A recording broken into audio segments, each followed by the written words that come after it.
जानते हैं एमपीसी के बारे में, यानी कि मौद्रिक नीति के बारे में। मौद्रिक नीति क्या है और ये आरबीआई पे किस प्रकार अपना कंट्रोल रखती है और जानते हैं। और आरआर क्या होता है और आरआर क्या होता है और रेपो रेट दर क्या होती है, सीएसआर क्या होता है, और इसके बारे में जानते हैं। और ये क्या होता है और जानते हैं महंगाई कैसे इन्फ्लेशन होता है, महंगाई होती है वो कैसे इंक्रीज होती है और कैसे डिक्रीज होती है। और ये महंगाई को होता है वो पूरी तरीक़ा से आरबीआई का किस प्रकार कंट्रोल होता है ये जानते हैं एमपीसी के बारे में। एमपीसी फुल फॉर्म होती है मॉनेटरी पॉलिसी कमेटी, यानी मौद्रिक नीति समिति। मौद्रिक नीति समिति इसकी फुल फॉर्म होती है। इसका जो गठन हुआ था वो 27 जून 2017 में इसका गठन हुआ था एमपीसी का। और इसका जो उपयोग किया जाता है आरआर, यानी रेपो रेट और रिवर्स रेपो रेट को कंट्रोल करने के लिए इसका उपयोग किया जाता है। किसका? एमपीसी का। रेपो रेट और रिवर्स रेपो रेट को कंट्रोल करने के लिए, इसको कंट्रोल करने के लिए आरआर और repo rate and reverse repo rate को कंट्रोल करने के लिए एमपीसी का उपयोग किया जाता है। देखिए इसकी बैठक के बारे में बात करते हैं, यानी कि एमपीसी की जो बैठक होती है, मौद्रिक नीति समिति की जो बैठक होती है, उसमें कितने सदस्य होते हैं, भाग लेते हैं कितने सदस्य होते हैं। उसमें 6 सदस्य होते हैं। इसमें 6 सदस्यों की बैठक होती है मौद्रिक नीतिक समिति में।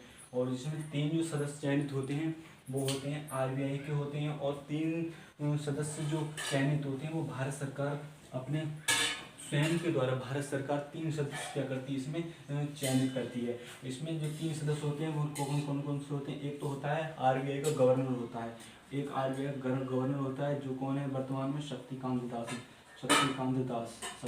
दास हैं। और दूसरे यानी कि डिप्टी गवर्नर होते हैं, यानी कि उप गवर्नर होते हैं जो कौन है? श्री आर गांधी। और जो तीसरे हैं वो माइकल जात्रा, ये तीसरे सदस्य हैं जो कि आरबीआई के तीसरे सदस्य हैं और इस एमपीसी के सदस्य। और 3 जो सदस्य हैं वो क्या करती है? भारत सरकार स्वयं चयनित करती। कौन सी हैं? पम्मी दुआ, एक कौन है? पम्मी दुआ, एक है चेतन, एक कौन से?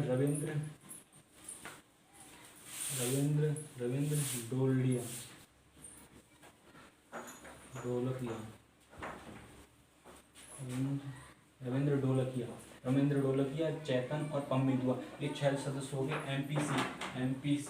एमपीसी में 6 सदस्य हो गए जो कि इसकी बैठक में चुने जाते हैं, ये मुख्य रूप से चुने जाते हैं। आइए जानते हैं आरआर के बारे में, रिवर्स रेपो रेट और रेपो रेट के बारे में जानते हैं। ये किस प्रकार से महंगाई को, इन्फ्लेशन को इंक्रीज करता है और इसके द्वारा किस प्रकार महंगाई यानी जो होती है वो डिक्रीज हो जाती है। आरबीआई जब कोई भी बैंक यानी कि पीएनबी है, एसबी है, ठीक है, एसबी बैंक है, अदर बैंक है जो कि अगर आरबीआई से लोन लेती है, आरबीआई से जब ये लोन लेती हैं तो जब जो लोन लेती हैं तो उसे बोलते हैं रेपो रेट बोला जाता है, उसे रेपो रेट बोला जाता है। यानी कि अगर ये आरबीआई से मान लीजिए आरबीआई से इन्होंने 1000 रुपये, मान लीजिए 1000 रुपये लोन लिए, तो इस लोन पर पीएनबी को 15% जो है ब्याज देना पड़ेगा।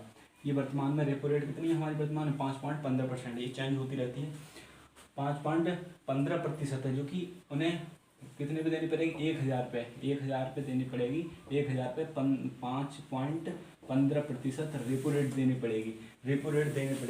और जो लोन लेते हैं, यानी कि जो जनता लेती है, जनता कैसे लेती है? लोन लेती है, हम किससे लेते हैं? पीएनबी से लेते हैं।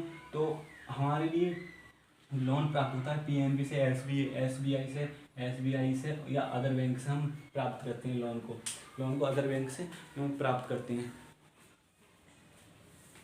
अगर किसी भी बैंक ने आरबीआई से लोन लिया है और वो लोन जो होता है आरबीआई से, किसी भी बैंक ने लोन लिया है और वो लोन 3 प्रकार से लिया जाता है।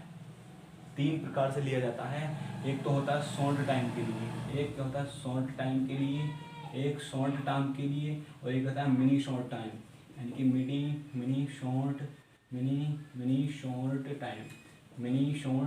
टाइम के लिए लिया जाता है, और एक लिया जाता है लॉन्ग टाइम के लिए। एक लॉन्ग टाइम के लिए ये लेती है। ये जो होता है वो 1 डे के लिए लिया जाता है, ये लिया जाता है, यानी कि 14 डे के लिए लिया जाता है, यानी कि 14 दिन के लिए जाता है, ये लिया जाता है 14 दिन से अधिक के लिए ये लोन लिया जाता है। अगर इस लोन का ट्रांसफर अगर जनता में नहीं हो पाया, यानी कि शॉर्ट टाइम के द्वारा लिए गए लोन का ट्रांसफ़र अगर जनता में नहीं हो पाया, तो ये जो लोन है ये वापसी में किसे दिया जाता है? आरबीआई को दिया जाता है।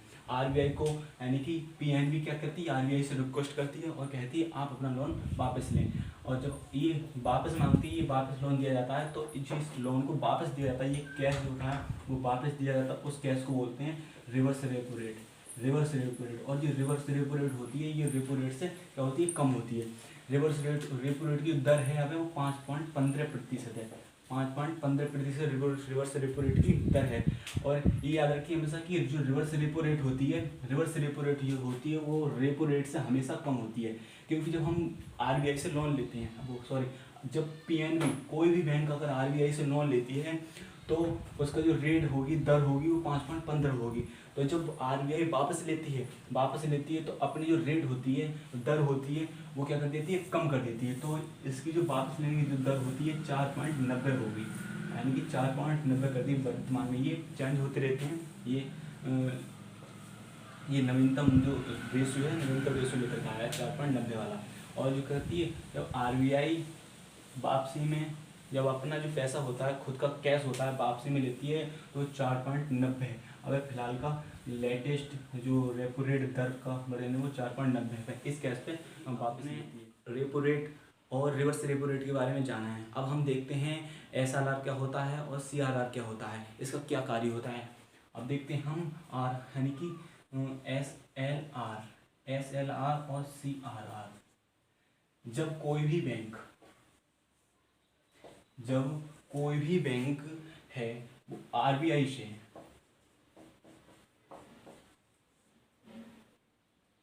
जब हम यानी जब जनता किसी भी बैंक, यानी कि पीएनबी या फिर एसबीआई या फिर महेंद्र कोटक, अन्य बैंक हैं, जो भी बैंक हैं, उन बैंकों से अगर जनता लोन लेती है या कैश लेती है, तो आरबीआई क्या करती है? जो आरबीआई बैंक होती है, वो आरबीआई बैंक जो होती है वो किससे? पीएनबी बैंक से क्या लेती है? 4% किससे क्या लेती है? एसएलआर लेती है। 4% एसएलआर लेती है कि आप जो है जनता का पैसा है वो डुबा ना दें, यानी कि जनता का पैसा लेके आप जनता के पैसा को आप खत्म ना कर दें, इसलिए ये 4% एसएलआर लेती है। किससे? आरबीआई या पीएनबी बैंक से लेती है जनता के कैश पर। अगर मान लीजिए इनने, यानी कि किसी भी बैंक ने, पीएनबी बैंक ने या एसबीआई बैंक ने, अगर पीएनबी से, आरबीआई से अगर कैश लेती है या फिर लोन लेती है, इसे हिंदी बोलते हैं साख। अगर ये साख लेती है, किससे? आरबीआई से अगर साख लेती है और साख लेने के बाद में, यानी कि लोन लेती है, और इस लोन पर 18.5% जो है, इस लोन का 18.5% आरबीआई अपने पास जमा रखती है। अपने पास क्या रखती है? अपने पास जमा रखती है आरबीआई क्या करती है? अपने पास जमा रखती है इस लोन का। मान लीजिए हमने, यानी कि इसने आरबीआई से पीएनबी ने 10,000 रुपये लिए। क्या? 10,000 रुपये लिए। 10,000 रुपये लिए जनता को, यानी कि जनता को देने के लिए। तो इसने 10,000 रुपये ली तो 10,000 का जो है 18%, यानी 18.5% जो अपने पास जमा रखेगी। 18.5% ये और 4% ये हमेशा के लिए जमा रख दी। और बकाया पैसा होता है वो चाहे अपना पैसा जनता के लिए दिए, पीएनबी या एसबीआई कोई भी बैंक हो, या अपना पैसा जनता के लिए दे या जनता का पैसा खुद ले, तो उस पर जो है जानते हैं कि जो महंगाई होती है वो कैसे कंट्रोल करती है। आरबीआई जो बैंक होती है महंगाई को कैसे कंट्रोल करती है जानते हैं। जब आरबीआई जो बैंक होती है वो 5.5 की दर से 5.15 की दर से जो लोन देती है अगर इस दर को आरबीआई बढ़ा दे, मान लीजिए इस दर को हमने बढ़ा के 5.15 से 50 कर दिया। अगर इस दर को ब्याज बढ़ा दिया, ब्याज कितना कर दिया हमने 5.15 से जो इंक्रीज करके हमने कितना कर दिया 5.50 कर दिया। जब 50 कर दिया हमने तो इसका जो ब्याज क्या हो गया इंक्रीज हो गया। जब इसका जो ब्याज हो गया वो इंक्रीज हो गया। जब इसकी साख होगी जो साख होगी यानी कि जनता होगी या एसबीआई होगी, वो इसका जो लोन होगी वो क्या लेगी, कम लेगी। और इसकी जो क्या हो लोन लेने की जो बैलेंस हो जाएगी वो कम हो जाएगी। और बात करते हैं जो कैश के होते हैं, जो कैश हो जाएगा जनता के लिए तरलता हो जाएगी। इस कैश को तरलता जनता में डिमांड क्या हो जाएगी, इसकी मांग क्या हो जाएगी, कम हो जाएगी। और जनता में जो भी क्या जाएगी डिमांड भी क्या हो जाएगी, इसकी कम हो जाएगी। और जो मांग है फिर इसकी मांग भी क्या हो जाएगी, वो मांग भी कम हो जाएगी। पैसे की मांग भी क्या हो जाएगी, कम हो जाएगी। और किसी भी चीज़ का प्राइस, मान लीजिए हम मार्केट में जाते हैं और हमें कोई भी चीज़ को खरीदते हैं और अगर हमारे पास पैसे नहीं हैं तो हम नहीं खरीदेंगे। जाहिर सी बात है, अगर हमारे पास पैसे नहीं तो हम नहीं खरीदेंगे। इससे क्या हो जाएगा, जो दुकानदार होगा वो क्या होगा, अपनी सौदा ना बिकने पर क्या करेगा, प्राइस कम करेगा। इसलिए उसका सौदा का प्राइस क्या हो जाएगा, कम हो जाएगा। अगर हमने लोन ले रखा है और तो हमारे पास क्या होगा, पैसा होगा, अधिक होगा। जब अधिक पैसा होगा तो हमारी सौदा की मांग भी क्या हो जाएगी, डिमांड क्या होगा, अधिक हो जाएगी। जब हमारी डिमांड हो जाएगी तो सौदा का प्राइस भी बढ़ जाएगा। इसलिए जब बैंक कभी भी अपना रेपो रेट बढ़ाती है, जिससे क्या होती है, महंगाई कंट्रोल होती है और कम होती है, जिससे कि प्राइस कम हो जाएगा। और जो इन्फ्लेशन हो जाएगी, महंगाई हो जाएगी, वो क्या हो जाएगी, महंगाई कम हो जाएगी। अगर महंगाई बढ़ने का सिर्फ एक ही कारण है, आर क्या है, एक आर रेपो रेट दर।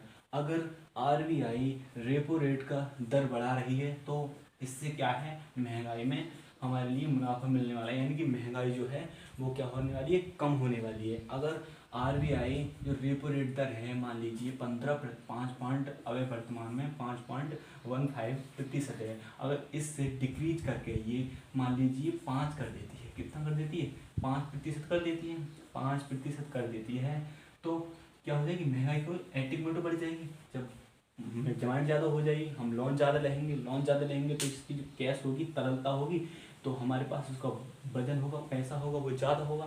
जब पैसा ज़्यादा होगा हमारे पास तो इसकी डिमांड होगी, क्या होगी, मार्केट में हमारे लिए वस्तुओं की डिमांड अधिक होगी। जब हम सौदे की डिमांड ज़्यादा करेंगे तो मार्केट में उसका प्राइस क्या हो जाएगा, इंक्रीज हो जाएगा। जब प्राइस उसका इंक्रीज हो जाएगा तो महंगाई, जाहिर सी बात है कि महंगाई भी इंक्रीज हो जाएगा। देखिए आरबीआई एक तो आरआर यानी कि रेपो रेट और रिवर्स रेपो रेट के माध्यम से बैंकों से कुछ पैसा लोन के रूप में जब्त कर लेती है। और दूसरा दूसरा है जिसे हम बोलते हैं शेयर मार्केट या स्टॉक मार्केट्स के बारे में हम नेक्स्ट क्लास में समझेंगे। आई होप आप इस टॉपिक को समझेंगे। नेक्स्ट क्लास में जो होगा हमारा होगा स्टॉक मार्केट और शेयर मार्केट को समझेंगे।